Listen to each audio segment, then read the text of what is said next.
1 더하기 1이 무한대가 되는 시간 1%TV가 여러분을 찾아갑니다. 각 분야의 1% 최고 전문가들이 모여 펼치는 지식의 향연 지금 시작합니다.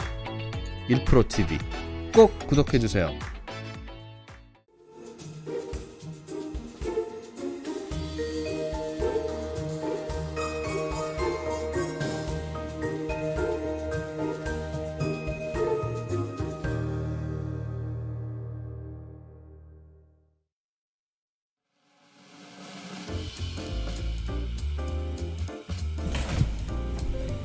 네, 저녁 식사들 잘 하셨습니까?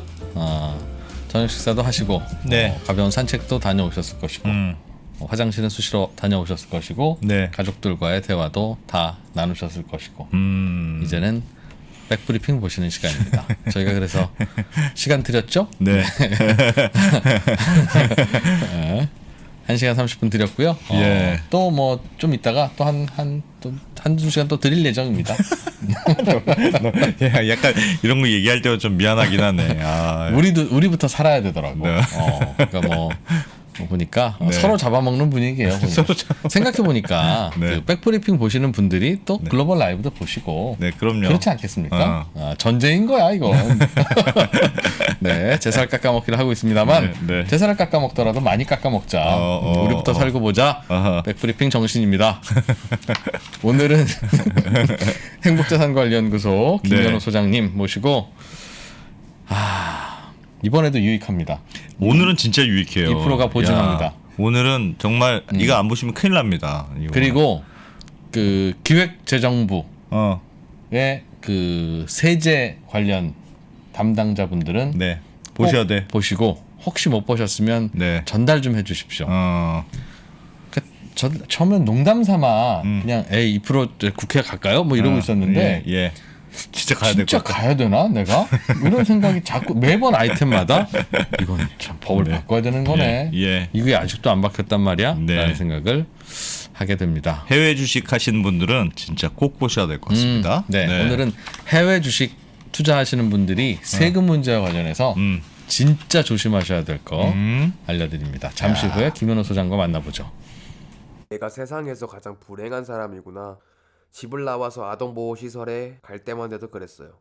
그런데 그곳에서 저와 비슷한 환경에서 자란 친구들을 만났고 서로에게 위로가 되었던 것 같아요. 그때 처음으로 알았어요. 나와 비슷한 친구들이 생각보다 많다는 걸. 그리고 그때 처음으로 살아볼 용기가 생겼어요. 그리고 처음으로 래퍼라는 꿈에 대해 진지하게 생각했었죠. 우리는 정말 다른 것인가? 다른 것이 다른 것인가? 요리하는 내 모습은 어떤가? 아무리 답을 찾으려 해. 아름다운 재단 18 어른 캠페인. 시장이 안 좋을 땐 억장이 무너져 막창에 소주 한 잔을 털어 넣는다. 한참을 달린 후면 어김없이 속이 불편하다. 가슴이 답답하고 배가 더부룩할 때 누가 날 위로해주지? 가스활. 삶에 활력을 더하는 파괴적 한병 가스활.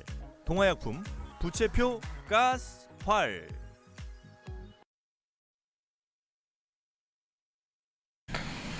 자, 행복자산관리연구소 김현우 소장님 소개해드리겠습니다. 어서 오십시오. 네, 안녕하세요. 네, 안녕하세요. 소장님 오시면 저희는 기분이 좋습니다. 저도 좋습니다. 금요일이구나. 금요일이라서. 그래서요? 죄송합니다. 뭐 저희도 사명감으로만 방송을 만드는 게 아니라 저희도 힘듭니다. 솔직히 일주일 내내 만드는 거. 쉬고 싶고요. 그래서 쉬는 날이 돌아오는 금요일 저녁 네. 김현우 소장님 보면 반가워요. 정말 금요일 저녁이 진짜 좋은 네. 게스트 시간이네. 예. 그래서 반갑고. 김현우 소장님은 뭐 그런 적은 없지만 네. 앞으로도 유익하지 않더라도 네. 전 유익하면 유익해서 좋고 유익하지 않아도 끝났으니까 좋고. 제가 그건 금요일 알람 같은 건가요? 일단 나오면 좋은 거지. 일단 나오면 네. 좋은 거야. 예. 알겠습니다. 황금 시간을 김현우 소장님과 함께합니다. 네. 오늘은 해외 주식 투자. 네, 해외 주식 투자. 요즘은 네. 진짜 많이 늘었잖아요. 진짜 많이 해요, 이제. 하세요, 안승환 기자님? 저는 해외 주식 투자는 아직 안 해봤습니다. 요새 미국 잔으로 가는 게 대세라는데 펀드 이런 것만 해보고 직접 투자는 안 해봤어요. 네. 진짜 국내 주식만 네. 아직은 하시고. 네. 안승찬 기자님 보통 본인이 뭐 하면 실패합니까? 성공합니까? 저는 주로 성공하죠. 오. 저는 주로 성공을 많이 합니다. 그런데 아직 안 샀다 해외 주식은. 야, 진짜 미국 주식 유망하다. 아직 안 했는데 이렇게 오르면 안승찬 기자가 하면 얼마나 오르겠어요. 도저히 살 수가 없어. 계속 올라가지고. 부분은 빨리 들어가야 되는데. 네. 진짜 하고 안승찬 있네. 기자님까지 하면 웬만한 분들 다 하시는 거죠. 왜냐하면 우리 아직 안승찬 기자님은 실손보험도 없으시고 대부분 없는 거 그러니까 찾기가 실손보험을 아직 가입 안 했으니까 그렇게 많은 분들이 가입하는 거예요. 계속 잘 되잖아 실손보험. 그럴 정도인데 이제 해외 없는 게 주식이 워낙 어. 또 열풍이 불고 대부분의 분들이 다 하다 보니까 네. 이제 많이 늘어났는데 기존에는 하는 사람이 없어가지고 발견되지 않았던 문제점들이 이제는 조금 이슈가 되기 시작했습니다. 네. 우리가 해외 주식 투자를 하시는 분들은 직면해 있는 문제고 그래서 그런 부분들 네. 특히나 이제 세금에 관련된 부분들을 오늘 말씀드릴 거고요. 네. 아, 해외 주식 투자하면 번 돈을 양도세를 내야 된다 하더라. 네. 그 중에서 250만 원까지는 봐준다고 하더라. 네. 김 교수님 그 얘기 하려고 하죠? 에이 나 다 아는 거네. 그거 아닙니다. 여러분, 아니지롱 여러분, 백브리핑입니다. 진짜 아이, 예 제가 늘 여기 이 백브리핑에 나올 때는 항상 생각하는 게 어디에서도 다루지 않아요. 실망이다 정말. 네. 지난번에도 중요한 깨달음을 줬잖아요. 뭘요? 그 지난번에 한 거 뭐였어요? NPL. NPL 하니까 우리 주식 투자하자. 아 모르겠고 우리 주식 이렇게 어려운 걸 하는 사람들도 있구나. 주식을 해야 되는 이유를 1시간 동안 설명을 해주고 갔다. 네. 네. 주식시장 밖은 매우 험난하구나. 오늘은 야 하여튼 뭐 그래도 하나씩 해보죠. 일단 네네. 기초부터 하여튼. 일단 해외 주식을 사고 팔고 하시면은 세금이 국내 주식과는 조금 다르죠. 네. 일단 해외 주식을 투자를 했을 때 크게는 두 가지의 세금이 발생을 하는데 주식을 갖고 있으면서 거기서 나오는 이제 배당소득 여기에 대한 배당소득세 그다음에 매매 차익에 의한 양도소득이 발생하면 여기에 대한 양도소득세 네. 따로 이제 계산이 되는데 네. 배당소득세는 우리 그냥 머릿속에 공식처럼 이자나 배당이 있으면 15.4% 이렇게 네. 알고 계실 거예요. 네. 근데 정확히 말씀드리자면 배당소득세는 15.4%가 아니라 14%죠. 거기에 주민세 1.4%가 붙는 아하, 거고 네. 그래서 14%라고 일단은 기억을 해두시고 예. 배당소득세는 그러면 어떻게 부과를 하느냐 해당 국가에서 원천징수를 합니다. 원천징수를 하고 그 나라의 세율이 우리나라 세율보다 높다면 그걸로 그냥 종결 짓습니다. 그런데 그 나라의 세율이 우리나라 세율보다 낮으면 그 차익을 우리나라에서 내게 됩니다.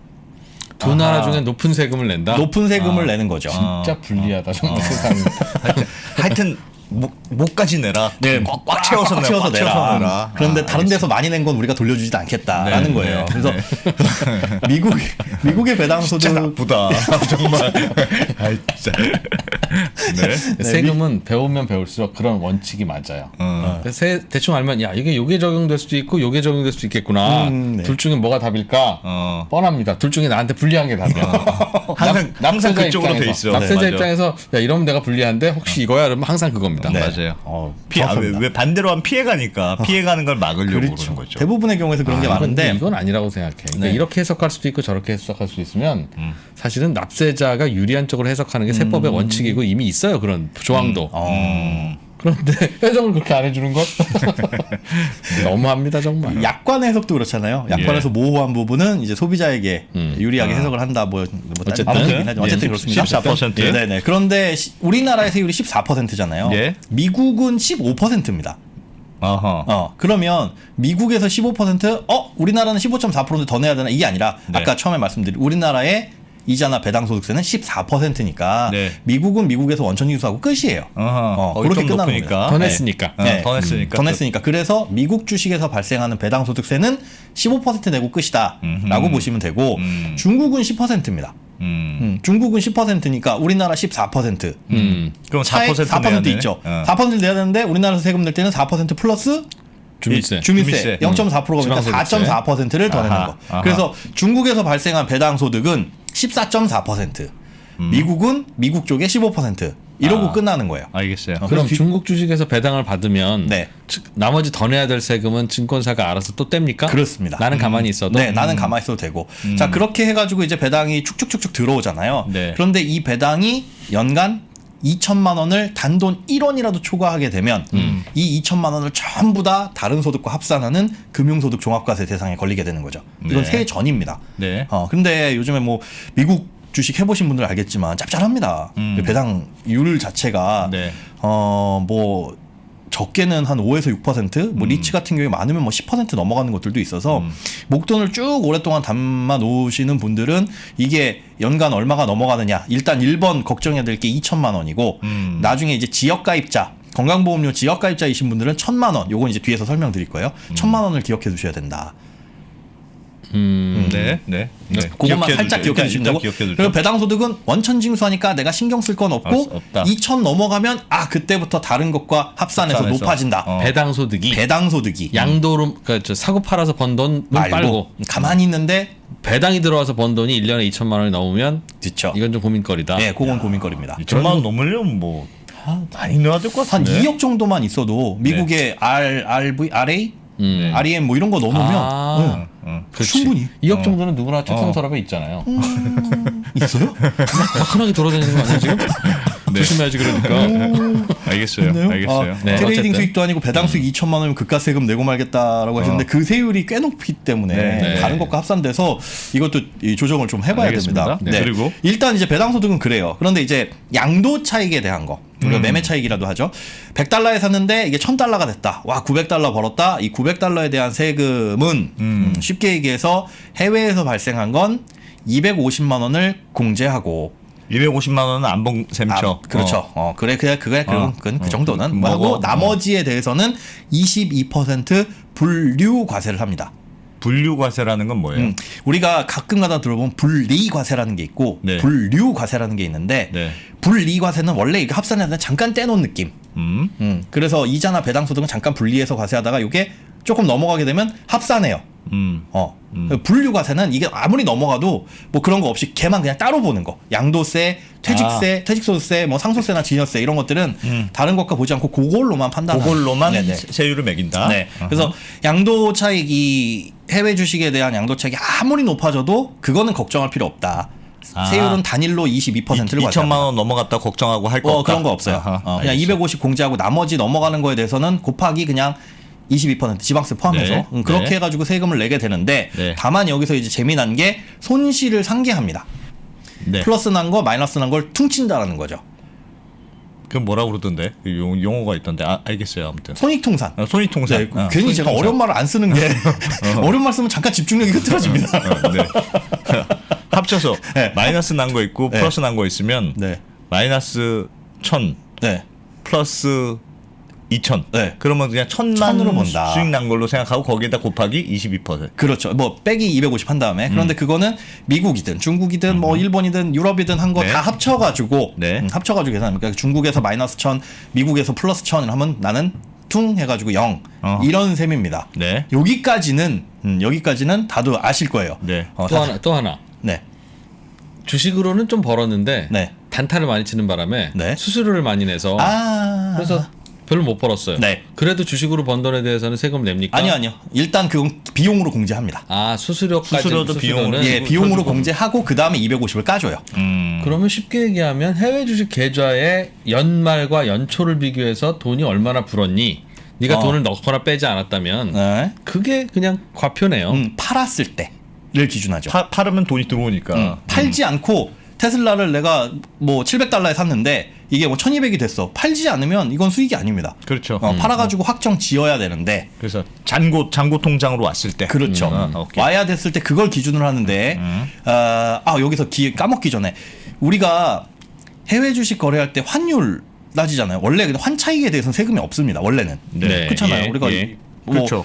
1,100원에 샀는데 1,200원에 때 그런데 재미나게도 여기에는 세금이 같이 붙어요. 이걸 환차익 따로 빼고 매매 차익 따로 빼고 이러지 않고 환차익도 주식 투자해서 먹은 돈으로 그렇게 봅니다. 환차손도 잃은 것으로. 그렇죠.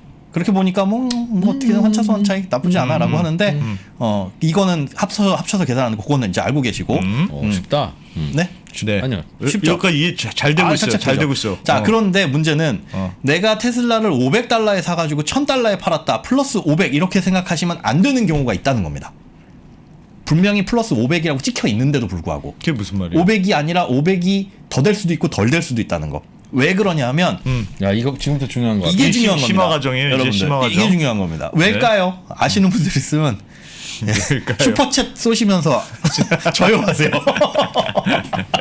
자, 그렇지. 그러니까 내 증권 계좌에는 분명히 500만 원 이익 네. 또는 마이너스 300만 원 이렇게 되어 있는데 갈아서 그렇죠. 이익이 됐는데 세금을 낼 때는 그 금액으로 안 계산한다. 계산을 안 할 수가 있다. 자, 여기까지 하고 나머지는 내일.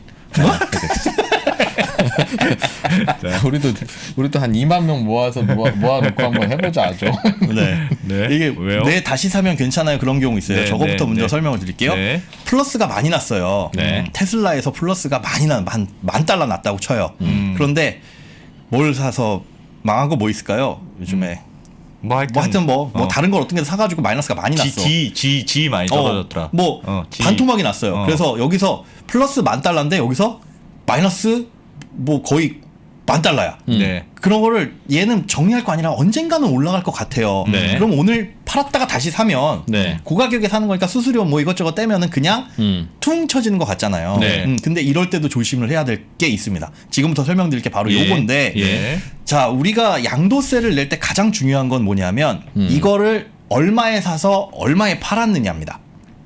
그렇죠? 네, 네 그렇죠. 그렇죠. 그렇죠. 취득가액이 얼마고 매도가액이 얼마냐. 네, 이게 네. 가장 중요한 건데 네. 아파트를 똑같은 아파트예요. 101동 101호, 102호, 103호가 있는데 101호는 1억. 제가 세 채를 삽니다. 1억에 사고 102호는 그 다음 달에 2억에 사고 103호는 그 다음 달에 3억에 샀어요. 평균 평균 내보면 2억이에요. 음. 그렇다고 해도 101호를 팔 때는 5억에 팔면 4억의 차익이 생기는 거 아닙니까? 그렇죠. 그렇죠. 이렇게 계산해요. 왜냐하면 101호 똑같은 주택이라고 해도 그거의 그렇지. 취득 시기는 이거니까 그렇게 계산합니다. 주식도 마찬가지예요. 원래는 그렇게 해야 되는데 국내 주식 같은 경우에는 굳이 그럴 필요가 없어요. 지금까지는. 왜냐하면 세금이 없으니까 대주주 아니면. 아 그러네. 네. 예. 대주주 아니까 그걸 네가 언제 얼마에 샀든 말든 상관이 없는데 그거에 연동이 되는 게 이제 해외 주식에 넘어옵니다. 그래서 기록은 해야 돼요. 이 사람이 이걸 얼마에 샀는지는 증권사별로 왜냐하면 기록이 있겠죠, 뭐. 기록은 있어요. 근데 그걸 어떻게 처리하느냐는 상관이 없었거든요. 그래서 증권사가 편한 대로 하면 된다. 거래 명세서에 이 사람은 1월 10일 날 삼성전자를 10만 원에 샀는데 뭐 3월 10일 날 7만 원에 또 사고 뭐 이렇게 하는 거를 기록은 남아 있습니다. 네. 근데 그걸 내가 팔게요. 100주 갖고 있는데 10주를 팔게요라고 할 때 그 10주를 앞에 산 걸 파는지 뒤에 산 걸 파는지 이거는 증권사 니들이 마음대로 기록만 해놔. 마음대로 해라. 마음대로 해라예요. 뭐 상관없으니까요. 그런데 그게 그대로 해외 주식에 이전되다 보니까 이런 문제가 발생을 합니다. 자, 먼저 산 거를 판 거라고 계산을 하는 게 선입선출 방식이라고 하고 뒤에 산 걸 먼저 파는 게 후입선출이라고 해요. 아 그러니까 앞에 사내를 팔 때 앞에 사내를 팔았다고 가정하냐? 그렇죠. 뒤에 사내를 팔았다고 가정하느냐? 101호, 102호, 103호인데 나는 그냥 집을 팔 거예요라고 얘기했는데 그걸 알아서 중간에서 먼저 101호를 샀으니까 101호를 팔게요. 로 생각할 거냐? 혹은 103호를 팔게요. 하는 건 증권사 맘대로라는 거. 주식도 그래서 언제 취득했는지 다 시기가 다를 텐데 한 번에 샀으면 상관없습니다. 네. 근데 똑같은 종목이라고 해도 여러 번에 나눠서 샀다면 분할 예, 매수, 분할 매도. 그렇게 한다면은 언제 산 거를 언제 팔았다라고 할 것이냐를 증권사가 맘대로 정합니다. 그걸 왜 마음대로 정해요? 지금 제가 말씀드린 것처럼 상관없었으니까 국내 주식은. 아 네. 그런데 해외 주식은 여기서 이제 문제가 생겨요. 우리가 일반적으로 생각하는 방식은 자 화면 보여주세요. 이런 네. 방식입니다. 아까 얘기한 것처럼 평균 내가지고 요 가격이라는 거. 자 1월에 한 주당 $1,000일 때 네. 10주를 샀어요. 네. 6월에 한 주당 $2,000일 때 또 10주를 샀습니다. 샀어.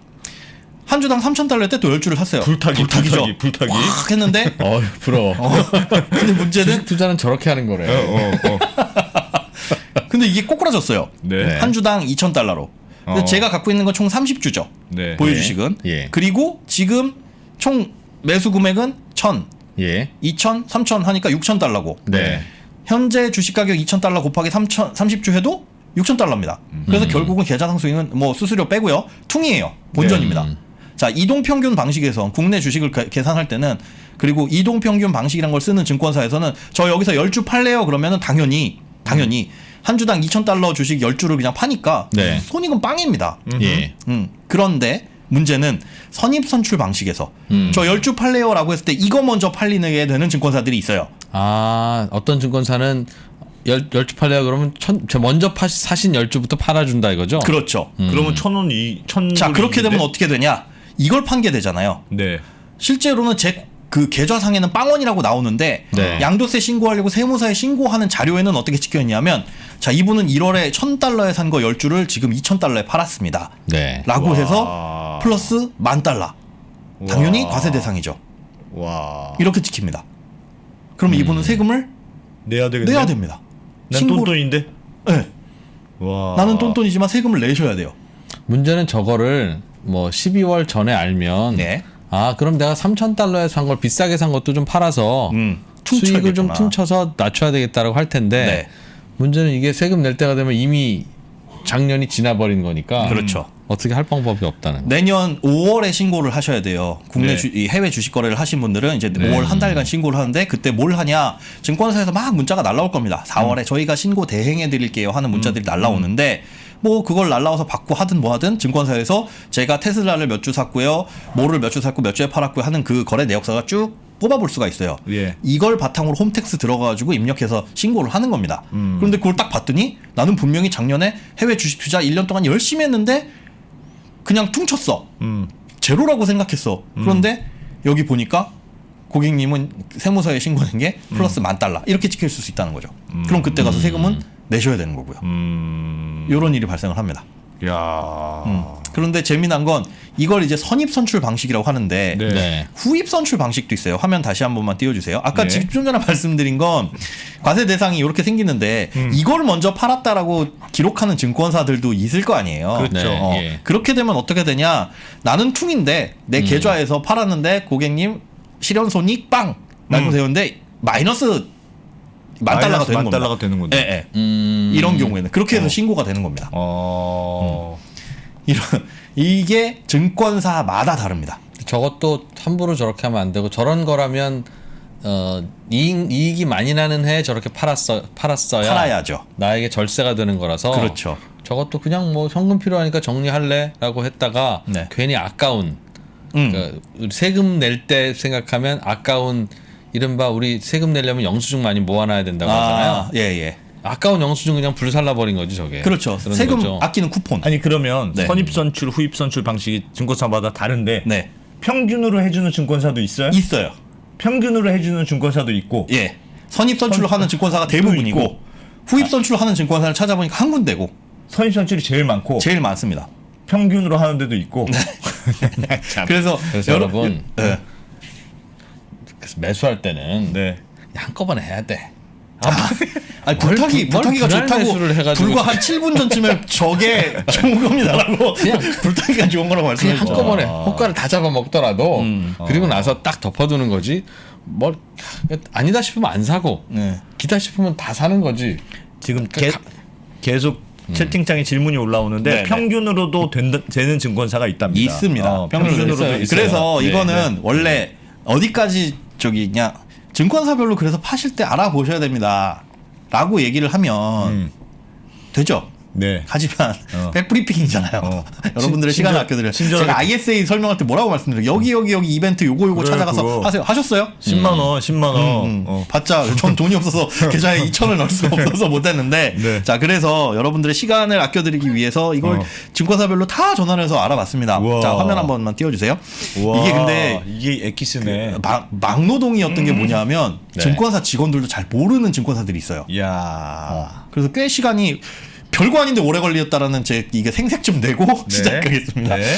자 선입선출 이 순서는 저거예요. 그냥 가나다 순 영어가 네. 먼저 네. 나오는 선입선출로 하는 거 DB금융투자, KB, NH, 교보증권은 선입선출 방식입니다. 네. 대신증권은 크레용 뭐 이렇게 할 텐데 그 이동평균 방식이에요. 방식. 그러니까 얘는 고민할 필요가 없죠. 그러네요. 대신증권 써 있는 데랑 똑같다. 그렇죠. 내가 보는 그런데 거랑 똑같다. 문제는 여러 개 증권사 거래하는 경우 저도 그렇거든요. NH 있고 키움 있고 뭐 어디 있고 이렇게 한투 있고 뭐 이런데 네. 여러 군데서 팔고 사고 하시는 분들은 이거 좀 생각을 해두셔야 돼요. 아, 여기는 이동평균이고 여기는 선입선출이구나. 그런 거 좀 생각을 해보셔야 되고요. 네. 자, 그 다음은 이제 메리츠, 미래에셋. 자, 미래에셋이 조금 그러니까 이래요. 뭐예요 이건? 자, 미래에셋이 사실은 미래에셋과 미래에셋 대우가 합쳐졌잖아요. 네. 2016년 12월 31일까지에 만들었었던 계좌는 대우 계좌가 있는 거예요. 네. 그래서 걔네는 후입 선출입니다. 그 계좌가 살아있다면. 옛날 건 후입 선출. 예, 옛날 건 후입 선출이고 2017년 1월 1일 이후에 만든 계좌는 선입 선출이. 근데 그거 1월 1일 아닐 수도 있어요. 거기에 나와 있기로는 이렇게 나와 있는데 네. 개설하는 뭔가에 따라서 이게 전환하는 뭔가에 따라 조금 다를 수 있다. 그래서 2017년 어간해가지고는 계좌가 뭐냐에 따라 다르고 변경할 수 있느냐 그러는데 변경이 안 됩니다. 같은 증권사인데도 안 돼, 변경이 안 돼. 하려면 어떻게 해야 되냐? 후입 선출 다 팔고. 야, 근데 한 회사인데도 선입 선출, 후입 선출 같이 있어요? 네. 이건 좀 재미난 일이죠. 와. 합병되다 보니까 이 프로님 뭐 짜증나는 얼굴이네. 네, 좋아요. 왜 그렇게 짜증이 나세요? 입고시는 뭐예요? 삼성증권. 자, 입고시. 삼성증권은 좀 독특합니다. 이거는 삼성증권이 약간 꼼꼼하다고 해야 될까? 네. 이동평균이 얘네들은 기본이에요. 그런데 네. 예. 뭐가 문제가 생기냐면 뒤에서 설명을 좀 드릴 테지만 우리가 지금 해외 주식 투자 이거 막 활발하다 보니까 여기 뒤에도 미래에셋증권, 예, 예, 미래에셋증권, 예. 해외 주식 온라인 거래 수수료 제로 이렇게 네. 돼 있죠. 네. 그러면 계좌를 갈아탄단 말이죠. 근데 네. 갈아탈 때 키움에 있던 거 다 팔고 미래에셋 갈 거야 이래도 되지만 네. 그러면 내가 그 팔고 사는 동안 문제가 생기면 이거 가격 확 올라버리면 어떻게 이것 때문에 그거를 그대로 출고하고 입고를 할 수가 있습니다. 계좌이체죠. 계좌이체. 아, 내가 안 팔아도 안 팔고. 그대로 증권사만 바꿀 수가 있어요. 바꿀 수가 예, 있습니다. 예. 그렇게 해서 입고가 되잖아요. 예. 그런데 삼성증권 입장에서 모든 증권사 입장에서는 그런 거예요. 다른 곳에서 거래하던 그 주식을 고객님이 10,000주를 갖고 있든 1,000주를 갖고 있든 언제 얼마에 샀는지 우리는 알 수가 없습니다. 그렇지. 그죠? 전 증권사에서 넘겨주면 모를까. 근데 넘겨준다고 해서 그걸 일일이 다 데이터를 입력하기에도 네. 너무 많은 거예요. 그래서 넘어오면 얘네들의 거래 이익은 사라집니다. 네. 그래서 그럴 때는 어떡할 거냐라고 했을 때 입고된 그날로 보고 얘는 선입선출로 하겠다. 이렇게 나름 정해놓은 거예요. 얘네들은. 입고된 그날 한꺼번에 산 걸로 보고. 네, 산 걸로 보고 그건 이동평균으로 안 하고 그 날짜 팔게 되면 이건 먼저 팔겠다. 딴 데서 들어온 애들 먼저 출고시키겠다. 네, 테슬라를 10,000주를 갖고 왔어요. 그 다음에 삼성증권에서 또 10,000주를 샀어요. 그렇게 10,000주를 사고 그 다음에 또 10,000주를 샀다. 그럼 30,000주가 있잖아요. 네. 이걸 다 섞지 않고 뒤에 20,000주는 섞어가지고 하되 내가 10,000주 팔래요 그러면 딴 데서 데리고 온 놈 먼저 팔고 네. 걔가 다 소진되면 그 다음에 남은 거 삼성증권 오셔서 사신 거는 이동평균 되겠다. 이동평균 하겠다. 그렇습니다. 야, 테슬라를 만주 이렇게 살 수 있으면 정말 좋겠다. 뭐 한 400억. 네네 그렇습니다. 그리고 알겠어요. 신영증권 이렇고 신한금융투자 이렇고요. 화면 다시 보여주세요. 네, 화면 다시 한번 보여주시겠어요? 이제 다음 여기- 마지막 화면입니다. 히읗까지 저걸 나왔죠. 다 전화했다고요? 네. 와. 증권사가 더 있기는 한데 네. 이 네. 정도면 제가 손에 꼽는 야 여기서 이거 왜 증권사 뭐 있나 싶은 거. 야, 키움증권도 선입선출이네. 네, 대부분 이제 키움증권, 하이투자증권, 한국투자증권은 이동평균 쓰는데 얘네는 선입선출로 바꿀 예정인데 시기는 미정. 저거까지도 물어봤어요? 선입선출로 바꾼다고요? 네, 왜요? 선입선출로 바꾼다. 왜 선입선출로 바꿔요? 좋은 질문입니다. 이게 이렇게 이동평균으로 하는 게 소비자한테 제일 편한 거 아니에요? 이해하기도 우리한테는 이해하기 쉽고 편한데 네. 지금 엉망진창이잖아요. 네. 엉망진창에서 한번 정리는 해야 돼요. 네. 그럴 때 기본이 뭐냐? 국내 주식도 사실은 선입선출을 원칙으로 합니다. 취득 시기나 취득가액이 적혀 있지 않은 경우에 우리가 대주주라든가 아니면 장외 주식 네. 이런 것들은 언제 산 걸 언제 팔았어요라고 정확하게 명시하지 않으면 그건 선입선출한 거를 그냥 기준으로 삼아요. 네. 그런데 앞으로 2023년 금융투자소득세가 도입되면서 그냥 전부 다 선입선출로 한다라고 정했습니다. 그때부터는 내후년부터는. 법으로 아예. 네, 아예. 그래야지. 내후년부터는 무조건 다 선입선출이에요. 선입선출로 나머지들도 다 바뀌겠네요. 네네, 다 바뀔 거예요. 예, 그러니 내년까지만 이 혼란을 조금 겪으시면 됩니다. 그런데 네. 선입선출이면 도대체 내가 지금 파는 게 과연 이익을 보면서 파는 건지 손해를 보면서 파는 건지를 예. 소비자가 모르잖아요. 계산하기 어려울 것 자, 같은데. 그래서 증권사마다 네. 그 메뉴를 별도로 두는 곳이 있어요. 고객님이 지금 팔았을 때 수익과 네. 양도세를 신고할 때 가계산한 거를 따로 보여주는 증권사들이 있습니다. 지금 만약 파시면이라는 가정으로 가정으로 아하. 지금 팔면 현금으로 들어오는 거 얼마, 세무서에 신고되는 건 얼마. 이런 식으로 따로 보여줘요. 그게 어디예요? 대신증권이 HTS 화면에서 아마 메뉴 번호는 지금 기억이 안 나는데 그렇게 그런 따로 게 보여주고 있다는 걸 어떻게 아냐고 고객이. 그걸 모르죠. 네. 그 들어가 봐도 태어나서 거길 클릭해 볼 일은 없을 거예요. 와, 정말요? 그 아마 다른 증권사들 그런 메뉴가 갖춰져는 있을 텐데 네. 찾기도 어렵고. 주로 미국장이니까 주로 미국장이 지금 이렇게 상승장이잖아요. 네네네네. 그러니까 선입선출로 하면 옛날에 싸게 산 거부터 다 파는 거죠. 팔고 있을 거라고요. 팔 네, 때마다. 네. 그럼 그러면 세금을 더 내야 된다는 뜻이. 내가 생각보다 생각합니다. 그러니까 국세청이 생각하는 이익과 예. 내가 생각하는 이익이 다른데 이 세금 낼 이익이 더 커지고 있는 그러네. 거예요 지금. 훨씬.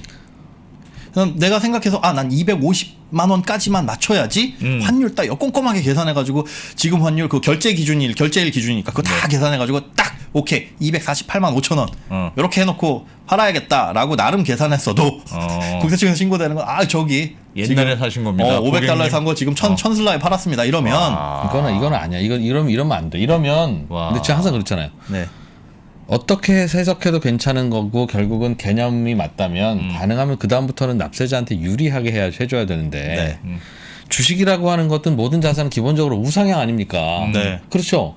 그럼 항상 선입선출을 하게 되면 항상 차익이 제일 많이 남는 매도로 잡는 거예요. 그렇죠. 세금 제일 많이 걷는 방식으로 한다는 거지. 그런 거죠. 물론 주식이 계속 우상향을 하고 내가 판 시점이 딱 고점이라면 그렇다면 결국은 어떻게 하나 마찬가지지만 주식이라는 이런 거다 또 이렇게 됐는데 내가 이때 팔 수도 있잖아요. 그렇죠.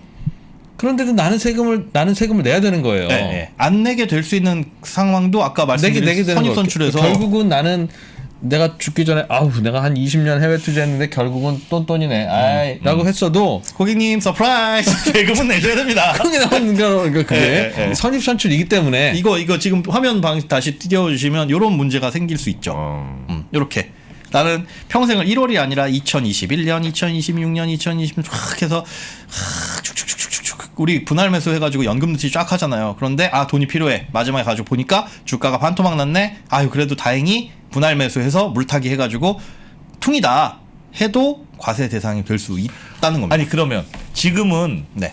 왜 증권사 마음대로 국내 그게 주식으로 앞서, 한다고 그렇죠. 그게 그대로 카피가 된 국내 거예요. 주식이든 해외 주식이든 증권사 마음대로 그냥 해왔는데 네네.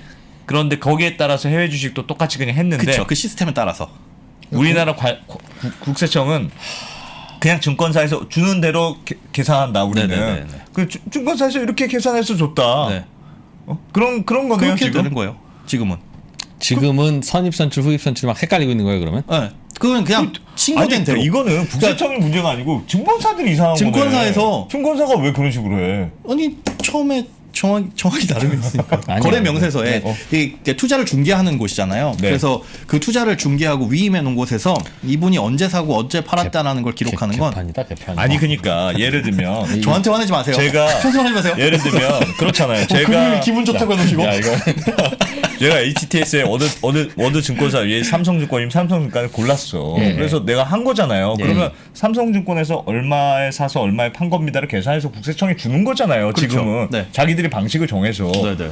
아니 그러면 삼성증권이 돈 내는 것도 아닌데 그 네. 세금을 고객이 내는 거잖아요. 네. 그러면 제일 유리한 방식으로 계산해서 주면 되잖아요. 국세청에. 근데 그걸 그러니까 꼭 선입선출을 해야 될 이유가 없잖아. 증권사도 그걸 선택할 수 있다면 고객을 위해서 후입 선출을 선택해 줬어야 아니 되는 그러니까 거예요. 제 말이 그 말이에요. 이럴 줄은 몰랐고 모르겠네. 그다음에 제가 이거 하나는 확인을 해봤는데 확인을 못했는데 그렇게 함에 따라 가지고 다른 권리 관계가 바뀌는 게 있어요.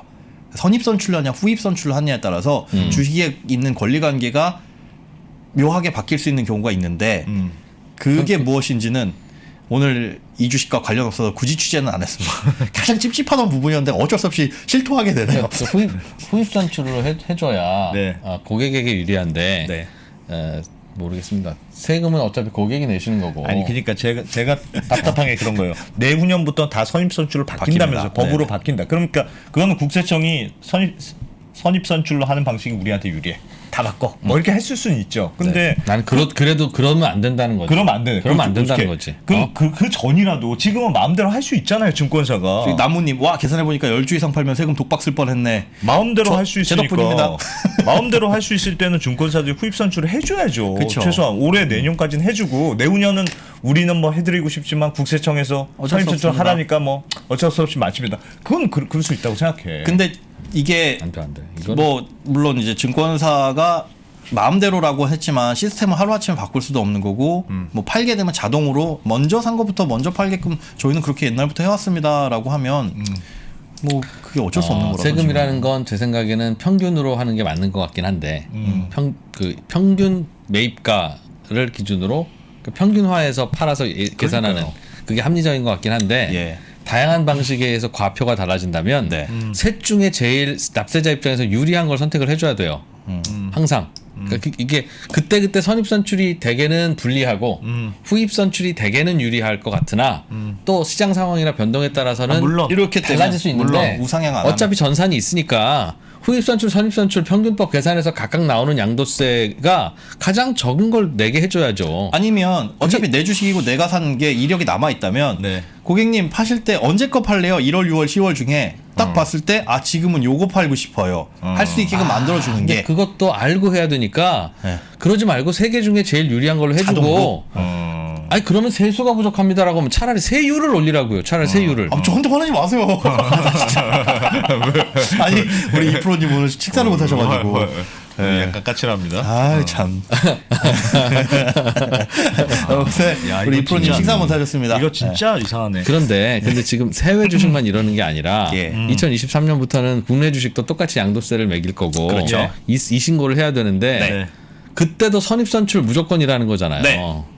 그러니까 우리는 그러니까 아닙니다. 아니. 예, 말씀드렸으니까 그러니까 와. 세개 계산해서 유리한 걸로 네. 해주고 그래서 자꾸 세수 부족할 것 같으면 세율을 올리라고 차라리. 그냥 저한테 왜 그러세요? 그냥 세율을 올리라고 차라리 그러고 저를 보고 말씀하시면. 다 맞추면 제일 논란이 없잖아요. 근데 이동평균으로 맞추면 왜 제가 이제 그렇게 안 변을 되지? 하자면 만약에 이렇게 해서 자 방식을요 유리한 쪽으로 바꾸고 세율을 대신에 조금 올리겠습니다. 그러면 이 앞단을 이해하기가 대부분의 일반 대다수의 국민들이 이해하기가 어렵습니다. 세율을 올린다는 거에 대한 저항이 더 세실 거예요. 우리 백브리핑 시청자분들 아닌 분들은 오늘 지금 사실은 이거 시청하시면서 오늘 아신 분들이 되게 많으실 거 아니에요. 근데 이걸 알고 나니까 아 그래 2% 말이 맞아 할 수 있는데 이 앞을 우리가 무슨 국민적인 대대적인 캠페인을 벌여가지고 다 인식시켜주지 않는 이상은 해외 주식이나 우리가 이거 사실은 해외 주식만이 아니죠. 그때는 다 합쳐가지고 22% 혹은 뭐 27.5% 이렇게 과세를 하니까 세율을 올리겠습니다라고 한다면은 엉뚱한 조세 저항이 또 생길 수도 있겠죠. 그게 더 유리한 방식인데. 아 참고로 2023년부터는 그 손익통산이 답니다. 다 국내 해외 가르지 않고 다 해서 한 다음에 그 다음에 수익이 낮다 그러면 국내는 5천까지 공제해주고 해외 주식형 펀드나 해외 주식은 250만 원까지 공제해주고 그 다음에 과세를 하는 걸로 그렇게 되어 있습니다. 지금 하여튼 네. 선입선출, 있어요. 후입선출, 이동평균 하는 데가 다 다르니까 네. 다 우리가 정하는 기억해야 방법은 지금 된다. 후입선출로 해주는 데가 어디라고요? 미래에셋대우증권에 9계좌밖에 없어요. 만들 수가 없어요. 지금 새로는 안 되고. 네, 새로는 안 됩니다. 옛날 거 미래에셋 때우 옛날 거 예. 후입선출. 그리고 아까 말씀드린 거 지금 마이너스를 확정 짓고 다시 사는 방법 네. 후입선출 계좌에서는 그게 안 돼요. 오늘 팔고 다시 사면 같은 금액에서 결제된 걸로 보고 그냥 매도 금액에서 매수 금액을 퉁쳐버립니다. 그러니까 미래에셋대우증권 옛날 거 대우증권 계좌 가지고 계신 분들은 오늘 팔고 오늘 사고는 안 된다라고 그냥 기억만 해주세요. 나머지 분들은 돼요. 무슨 말인지 그 자, 모르겠어요. 뭐냐면 못 알아듣겠어요. 모르겠어요. 자 테슬라를 샀어요. 네. 12,000원 아니죠 12,000원 1200슬라에 샀습니다. 네. 1200슬라에 샀는데 지금 이렇게 쭉 빠졌어요. 다른 거에선 수익이 나서 세금을 내게 생겼어. 근데 아 이거 테슬라는 갖고 가고 싶어. 근데 지금 보면 마이너스예요. 팔았다가 다시 사면 마이너스 한번 확정 짓는 거잖아요. 그렇죠. 그렇죠. 네. 그렇게 해가지고 플러스와 마이너스를 퉁칠 수가 있는데 네. 팔았다 다시 사는 거. 이것도 된다는 거죠. 팔자마자 다시 사는 거. 웬만한 계좌는 다 되는데 다 되고 미래에셋증권의 옛날 후입 선출 계좌만 안 돼요? 팔았다 다시 사면 그냥 아무것도 안 한 걸로 돼요. 그렇지 후입선출이니까 팔았다 다시 사면 그냥 이렇게 붙어버리는 거예요. 아, 그냥. 그렇지. 붙어버리는 손실이 거야. 아니고 그냥 붙어버리는 거예요. 후입이니까. 그냥 아하, 수수료 먹어라 알았어. 이런 거. 알았어. 너희들 수수료 가져가라. 그건 그거 안 된다. 그거 안 그러니까 내가 된다. 세금 퉁쳐서 마이너스를 만들어 가지고 네, 네. 하려고 해도 네. 안 된다 그거는. 안 된다. 그리고 아, 주의하셔야 될 게 아까 증권사 옮기신다는 아유 이프로님 배고프시다 그러니까 우리 네. 여기저기님께서 12,000원 리액션 하셔야 되는 거 아닙니까 이거? 감사합니다. 감사합니다. 잘 먹겠습니다. 아 근데 그거 내가 무슨 얘기 하려고 그랬지? 증권사 옮기는 거. 네. 증권사 옮길 때 아까 입고 시점을 취득 시기로 합니다라고 하는 증권사가 있지만 삼성증권. 예, 문제는 그게 전산상에 오류가 생길 가능성도 굉장히 높습니다. 그래서 신고를 할 때 어떻게 신고가 되냐면 인터넷 이건 찾다가 그 억울하신 분이 글 올린 게 있어가지고 봤는데 과거의 기록 거래 기록이 아예 안 넘어오고 모든 주식이 0원에 매수된 걸로 된 거예요. 취득가액이 0원입니다. 아, 그 무슨 비트코인인데 그거. 그러니까 취득가액이 빵원이라서 네. 무조건 세금을 다 풀로 내는 거죠. 그래서 그거를 민원을 제기했더니 네. 그건 이전 증권사 가셔가지고 언제 취득했는지를 떼서 야. 세무서에 신고하셔라.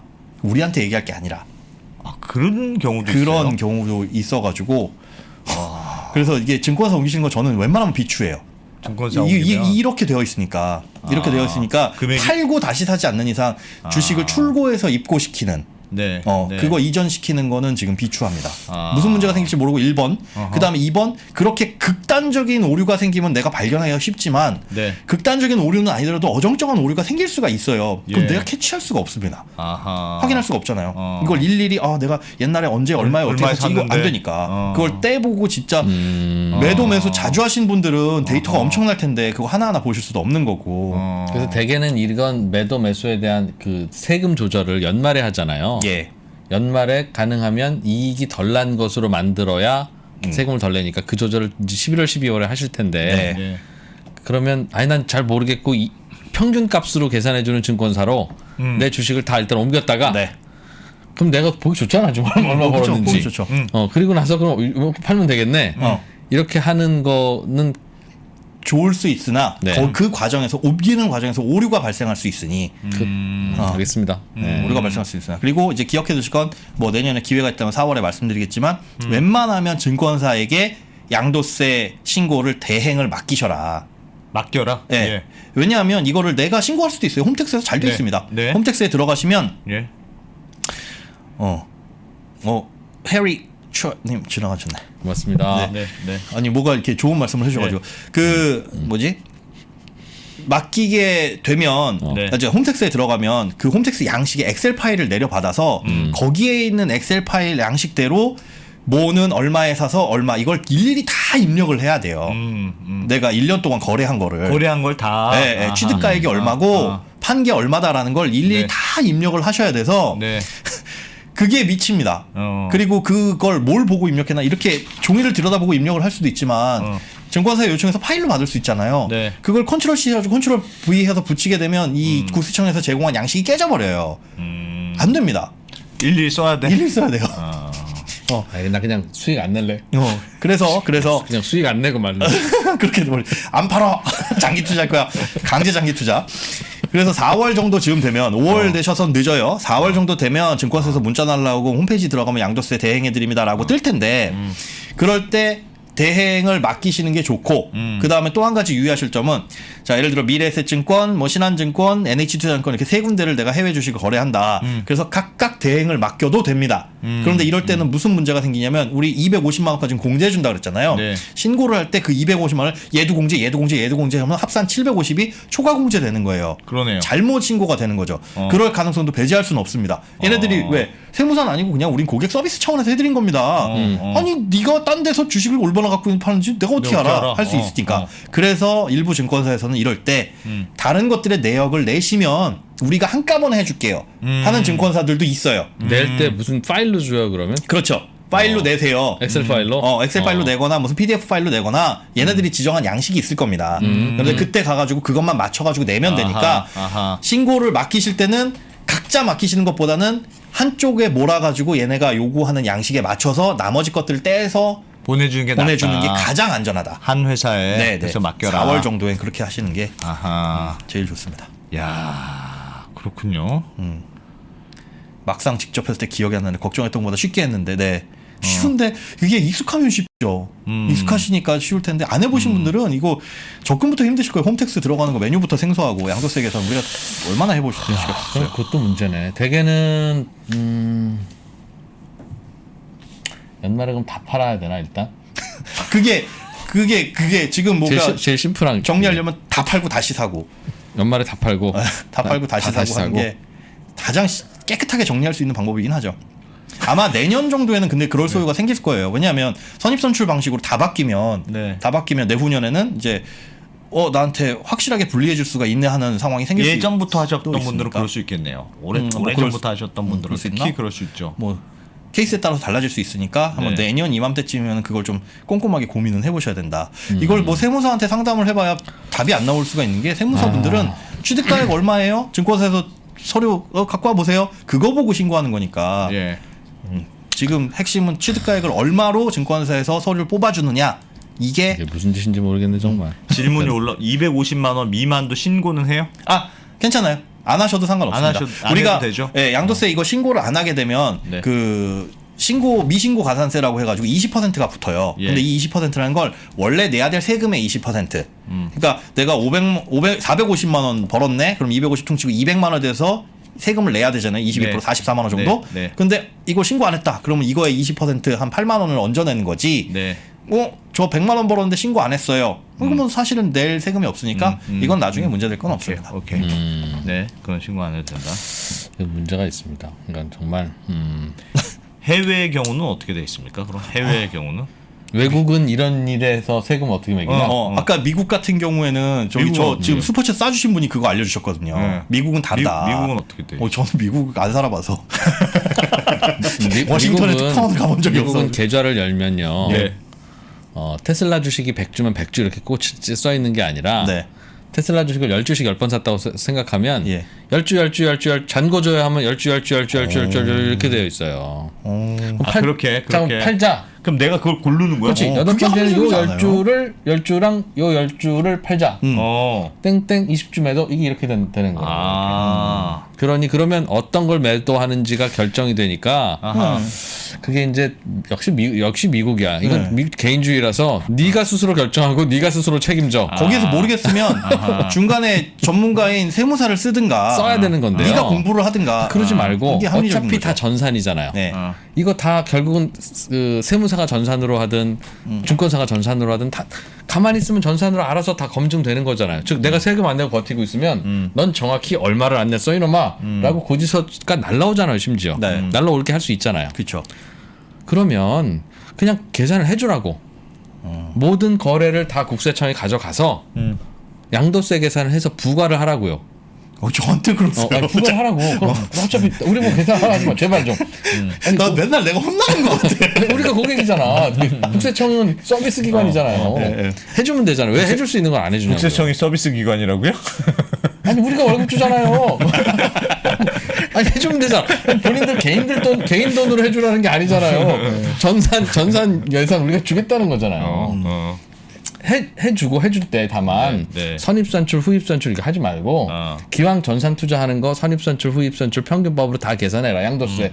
그럼 안승찬 2021년 양도세 선입선출로 하면 124만 원 이 나올 건데 근데 이 중에서 제일 낮은 걸로 고지해라. 근데 제가 생각하기에는 국세청이나 이거를 만드신 분이 이것까지 생각하진 못하신 걸로 추측이 돼요. 선입선출은 그냥 다른 것들을 비교해서 판례는 거 봤을 때 선입선출로 한다. 그냥 생각을 그렇게 깊이 고민이 되어 있는 건 아닌 것 같아요. 심지어 아마 국세청에 전화하셔가지고 저 해외 주식 이렇게 거래하는데 증권사에서 우리 거는 그 후입선출이네요 아니면은 뭐 이동평균이라는 그러면 아니라고 얘기할 겁니다. 고객님 선생님 주식은 선입선출이 원칙입니다. 라고 국세청에서 안내를 해요. 심지어 126 그 세무조사 간 분들은. 왜냐하면 얘네들이 어떻게 신고하는지를 아까 세무사분들 모르는 것처럼 이분들도 그냥 신고되는 거에 대해서 그냥 매기는 거지. 아직 이 과정은 몰라요. 그래서 거기까지의 디테일을 아마 모르실 거다. 그러니까 제 말이 그 말. 그러니까 최소한 증권사 그러니까 지금 선입선출, 후입선출, 이동평균 하는지 고지도 안 돼 있잖아요. 지금 증권사들이. 심지어 고지라도 해야지. 제가 이거를 하다 못해. 물어보면서 이게 약관에 나와 있습니까? 어디에 나와 있습니까? 없대요. 그냥 저희 시스템상에 이렇게 정하도록 나와 있어서 제가 눈으로 확인할 수 있는 게 있나요? 물어봤는데 없어요. 증권사 다 아무 곳에도. 그냥 우리는 김밥을 주방에서 말아요. 여기 내놓고 말아요. 그럼 우리가 정하기 나름이에요 같은 느낌이라서 진짜 엉망이네요. 엉망입니다. 혹시 암호화폐는 선입선출입니까? 선입선출이요. 암호화폐는 선입선출로 기본적으로 선입선출인 경우가 많네요. 왜 그걸 저한테 물어봐? 정부는 암호화폐조차도 장기 우상향할 걸로 가정하고 있구나. 그거는 디테일하게 생각한 것 같습니다. 와. 암호화폐는 선입선출입니다. 정말 진짜 이러면 안 엉망이다. 됩니다. 여러분. 진짜 이거는 엉망이야. 진짜 이러면 안 됩니다. 그러니까 근데 진짜 이런 줄은 정말 몰랐어요. 정말 몰랐죠. 농담이 아니라 네. 정말 몰랐어. 이 세법의 개념은 함부로 흔들면 안 돼요, 진짜. 그러니까 네. 누가 공무원 하나가 뭐 하나 자기 맘대로 이렇게 바꾸고 이러면 어. 안 되는 겁니다. 뭐 지금 얘기할 건 아닌데 세금 진짜 중요한 거, 세금 진짜 중요한 거예요. 네. 중요하죠. 그러니까 룰을 정하는 세금은 건데. 그래서 어떤 정책을 위해서 쓰면 안 돼요. 그러니까 합리적으로 걷어야 될 세금을 그냥 걷는 것뿐이지. 주식 투자를 뭐 하기 위해서 뭘 한다든가 아무튼 그 얘기 할 건 아니고 아무튼 그렇습니다. 그리고 뭐 팁 하나만 더 드리자면 증권사가 같더라도 계좌별로 신고해야 되는 증권사도 있습니다. 네. 그러니까 저 같은 경우에도 키움증권을 거래를 하는데 키움증권 어떻게 하는지 모르겠지만 해외 주식 계좌를 좀 나눠놨어요. 그러니까 그래서 꼴배기 싫은 거는 이쪽으로 좀 빼고 수익 잘 난 건 이쪽으로 빼고 그렇게 하시는 분들 좀 계실 거예요. 근데 증권사마다 계좌가 다르면 이것도 별도로 신고를 해야 되는 번거로운 증권사가 있어서 미리 확인해 보시고 그래야 되면 그냥 연말 하나로 합쳐서. 네, 합쳐놓으시라. 그것도 팁이 될 수 있습니다. 뭐 그럴 거예요. 알겠습니다. 왜 그렇게? 너무 착잡해서 착잡한데- 너무 엉망이다. 착잡한데 분명히 네. 나중에 이거 이제 과세하고 나면 어. 이거 꼭 선입선출로 하지 말고 네. 저처럼 극단적으로 셋 중에 제일 유리한 걸로 부과해라. 저는 해외 주식 안 합니다. 뭐 항상 야 2%는 해외 주식이 있나 보다. 내지는 2%는 집이 많나 주택인가 보다. 그러니까 물론 이제 자기 이해관계에 따라서 이렇게 뭐 사는 건 사람의 마음인데 저는 불행히도 그 철들고 나서 했던 일이 기자라서 내 이해관계하고 내가 주장하는 거하고는 항상 관계 없는 걸로 훈련받은 사람이에요. 네. 그러니까 그 걱정을 하지 마시고 네. 분명히 이때 대해서 후입 산출이 유리하니까 후입 산출을 해달라든가 아니면 통일해달라든가 아니면 셋 중에 유리한 걸로 해달라고 하면 분명히 해외 주식 투자하는 사람은 전 국민의 5%밖에 안 됩니다. 또 그 얘기 나올 거예요. 그러니까 그렇게 말하면 안 되지. 요즘에 진짜 나쁜 세금들이 사람이지. 항상 대개는 부유층들이 세금 내잖아요. 그러니까 항상 뭐 내는 사람은 그러니까 예를 들면 상속세에 대해서 이거 좀 부당하니까 좀 해달라 하면 상속세 내는 사람은 전 국민의 7%밖에 안 됩니다. 그러면 뭘 바꿉니까? 그러면 그러니까 세금을 따질 때 합리냐 비합리냐를 따지는 건 필요한 토론이나 네. 합리냐 비합리냐를 따지지 않고 이거 세금 내는 사람이 다수인지 소수인지를 보는 건 안 되죠. 진짜 굉장히 무모한 논리인 거예요. 이러면 안 되는 거예요. 근데 이거 선입선출을 바꾸는 건 제가 알기로 이거 국내 주식도 다 포함입니다. 네. 앞으로 퉁쳐가지고 금융투자소득세라고 하잖아요. 이럴 때는 국내 주식도 다 포함된다. 이동평균법 이런 게 아니라 다 다 선입선출. 선입선출이다. 네, 오늘은 진짜 선입선출이라는 걸 굉장히 많은 증권사 선입선출이었잖아요. 네. 지금. 국내 아니시고요. 저 군대 있을 때나 저기 부식 이런 거는 선입선출.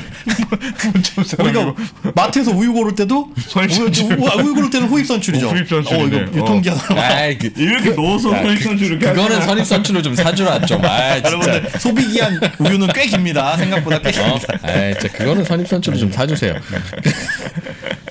꼭 뒤에 가서 이렇게 후입선출 하시는 분 있어. 그래. 에이 진짜. 아무튼 그렇습니다. 그래서 이런 요구는 얼른 하고 또 자기 대상 아니라고 해도 합리적인 요구는 받아주라고 같이 도와주고. 아니 이거는 무조건 좀 손을 봐야 되겠네요. 손을 봐야 진짜 되죠. 손을 봐야 할 만큼 중요한 문제네요. 근데 세법이 어렵고 복잡하다 보니까 지금 시청자분들도 여기까지 관심을 가져주신 게 대단한 거죠. 네. 잘 어렵다 보니까 드러나지 않았던 문제 같네. 드러나지 않았던 문제인데 이번에 확실히 드러났으니까 네. 아니 잘 안 알려주는 증권사 있으면 항의도 좀 해보시고 증권사에. 그렇습니다. 아이, 자, 참. 빨리 좀 그칩시다. 네. 제가 굳이 서여의도 안 가도 되도록. 아 피곤해. 증권사를 만들까? 뒤에 남은 내용이 있기는 한데 네. 네. 말씀해 주세요. 해주세요. 얘기해 주세요. 아직 그럼 괜찮아요? 시간을 되게 짧게 왜 뒤에 저기 우리 아니 괜찮아요. 기자님 저기 말씀해 주세요. 알겠습니다. 네. 중요한 거 뭐냐면 우리 그 연말정산 하시나 종합소득세 신고하실 때 네. 그 부양가족 기본공제 받으시는 분들 있잖아요. 인적공제. 예. 그럴 때 우리 인적공제 대상자의 요건이 소득금액이 100만 원을 넘어가면은 안 됩니다.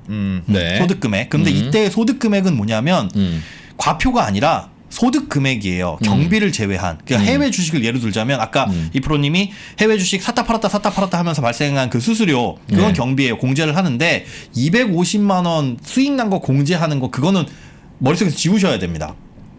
지우고 100만 원을 넘어가면.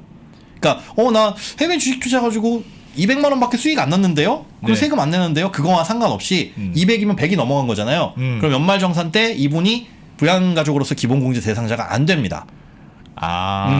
그래서 네. 괜히 이거 내가 세금 좀 줄이려고 가족한테 분산해가지고 해외 주식 우리 애 이름으로 해외 주식 해놓은 분 이거 네. 차익 실현하면 자녀 부양가족 공제 못 받고 얘 영유하면은 뭐 추가 공제 있잖아요. 이런 거 못 받고 소득이 있는 걸로 간주하고 네, 100만 원이 100만 원만 넘으면 네 그거는 아까 안 팔면 괜찮죠. 상관없죠. 안 팔면 상관없죠.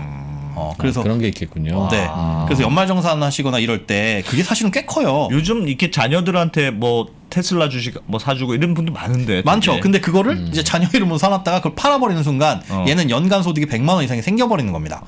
뭐 웬만하면 생길 가능성이 높죠. 높죠. 높죠. 네, 판다면 그럴 경우엔 그래서 인적 공제가 안 되고 안 됩니다. 100만 원의 인적 공제가 안 되면 그 부모님의 세율에 따라 다른데 한 3, 40만 원을 날리는 셈이 토할 수 될 있죠. 거예요. 네. 그 저기 배우자 같은 경우에는 또 부녀자 공제라는 것도 네. 있어가지고 그런 것들 을 합치게 되면 네. 이게 괜히 요거 여기서 절세하려고 250만 원 조금 아껴야지 이러고 하려다가 예. 배보다 배꼽이 더 큰 수가 있으니까 가족을 통한 해외 주식 거래하는 것도 연말정산이나 종합소득세 신고할 때 분리할 수 있으니 그것도 체크하셔야 됩니다. 괜히 모르고 그리고 또 이거 소득공제 신청했다가 잘못했습니다라고 하면 저 세금 또 내야 되니까요. 불성실 가산세. 그것도 좀 있겠군요. 건보료 피부양자에서 빠지는 그런 케이스는 없습니까? 그렇지는 않아요. 아까 1,000만 원. 배당 소득 1,000만 원. 그건 이제 소득으로 잡혀요. 네. 그러니까 2,000만 원을 넘어가야 이거는 금융소득 종합과세인데 네. 1,000만 원을 넘어가면 건강보험공단에선 1,000만 원에서 넘어가는 소득을 다 그냥 통으로 해가지고 소득으로 잡습니다. 네. 그렇게 해서 소득으로 잡아가지고 부양가족 아니 저기 저 피부양자가 1,000만 원이 넘는 소득이 있고 주택이 올해까지 내년 6월 말일까지는 5억 4천. 네. 5억 네. 4천. 예. 이 넘어가면 공시지가? 피부양자 탈락돼요. 공시지가? 네. 근데 내년 7월 1일 이후에는 한 3억 6천 정도로 낮아집니다. 확. 근데 시세 기준에서는 한 3억 6천 6질. 그러면 자기 명의의 부동산이 있는 피부양자, 네. 즉 뭐 나이 드신 부모님들이나 혹은 미성년자 같은 경우에 네. 해외 주식을 해서 돈을 배당 소득이 1,000만 원이 넘으면 위험하다. 1,000만 원이 넘으면 위험하다. 그 이유는 그런 경우에는 건보료에서 건강보험 빼주기로 보험에서 했으니까 예, 피부양자에서 탈락될 수 있고 피부양자에서 탈락한다. 지역가입자 같은 경우에는 건보료가 올라갈 수 있고 다만 양도 차익은 건강보험료에 영향 안 미치고요. 그러니까 주식을 거래해서 버는 건 괜찮고 거래, 예, 그건 아무리 벌어도 괜찮고 네, 그건 상관없습니다. 집 팔아서 번 소득이 뭐 건강보험료에 영향을 미치거나 그러지 않는 거나 마찬가지입니다. 오늘 뭐 대방출인데요? 네? 대방출. 대방출. 즐거운 금요일이니까요. 대방출. 그때 뭐 표정이 다 아니 아까 전에 약간 처음에 시작은 김현수 사장이 나오면 금요일이라서 즐거워요 막 이랬었는데 지금 이중에 이 소소한 게 눈에 귀에 잘 안 들어와. 앞에 게그 너무 충격이 써서요? 있어가지고. 이게 세법의 개념, 그 서비스의 개념을 좀 바꿔주면 좋겠다. 네. 국세청이 세금 걷어서 써야죠. 왜 안 걷으면 되겠습니까? 많이 걷어서 많이 쓰는 게 좋을 수도 있는데 걷을 때 그 룰이라는 게 그러니까 모든 사람들이 뭐 많이 걷건 적게 걷건 간에 그래 뭐 이런 룰이 되게 적정하다 뭐 이렇게 걷는 게 합리적인 수준이구나 이런 네. 느낌이 들어야 되는데 합리적이라는 느낌이 들거나 근데 하도록 만들어 줘야죠. 그럼요. 그게 안 되면 그러니까 합리적이지 않다면 뭐 그걸 토론을 해야지. 지금 몇 명이나 세금 낸다고 이 세금을 가지고 토론합니까? 나는 그게 뭐 오늘도 기재부 차관이 그런 얘기를 했더라고요. 뭐요? 네. 어떤 종부세 뭐 97%가 안 내는데 뭐가 문제냐고. 그러니까 그 3%가 내서가 문제가 아닌 게 아니고 0.3이 내더라도 문제인 건 문제인 거고 30%나 내더라도 내야 될 세금이면 내야죠. 그렇죠. 그러니까 이거는 뭐가 문제인지 아닌지를 좀 따져볼 문제지. 그렇게 따지면 장애인이 몇 프로나 된다고 우리가 고민을 하며 희귀 질병을 가진 분들은 몇 프로나 지금 그 되고 생각했어요. 고아들은 몇 프로나 된다고 우리가 이걸 보살핍니까? 그렇게 따지면. 그치. 그러니까 굉장히 그거는 잘못된 생각 같은데요. 근데 그걸 공무원이 그런 생각을 갖고 있는 걸 어떻게 받아들여야 되나 고민이더라고요. 맞아. 그 사람은 안 되겠다라고 받아들여야 될 거. 그래도 되나 이런 말? 근데 근데 많은 국민들이 그렇게 생각하니까 또 그게 입을 통해서 나오겠죠.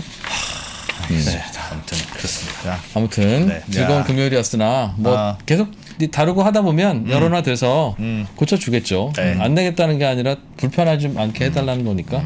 맞습니다. 맞습니다. 네. 여기 계신 분들 언더스탠딩 구독해 주세요. 백브리핑으로 저도 신나게 검색했는데 안 나오더라고요. 이 채널은 언더스탠딩입니다. 언더스탠딩을 구독하셔가지고 궁금하신 거 있으시면 다시 보기는 언더스탠딩 들어가셔서 하시면 된다. 이해할 때까지 맨날 네. 계속 물어보고 또 물어본다. 네. 채널 이름은 언더스탠딩. 제가 어디까지 해드려야 됩니까?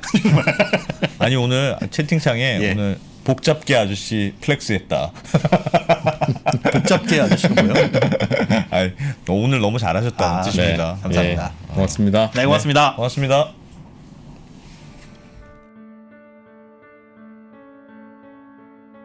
선택을 더 고민해야 돼요. 이유는 옵션이 늘었기 때문에. 그래서 선택에 대한 부분들을 하기 위해서는 뭐가 필요하냐면 그만큼의 지식이 요구됩니다. 즉 디코딩을 위한 난리지가 요구돼요. TMI죠. 계속 정보가 오고 있는 거예요. 뭐 하나 살려고 그러면 두려워집니다. 공부를 해야 되거든요. 계속 공부해야 돼요. 공부하세요. 레버니 업으로 가셔야 돼요. 레버니 업으로 가면 내가 배제되지 않습니다. 3프로TV 채널의 공개 영상에서는 전달할 수 없었던 심화되고 체계적인 12개의 핵심 커리큘럼을 담았습니다. 또한 작년에 많은 분들이 좋아해 주셨던 3프로TV를 빛낸 투자 전문가들의 자필 투자 덕담과 격언이 들어간 3프로TV 다이어리와 함께 2022년도 잘 준비하시기 바라겠습니다.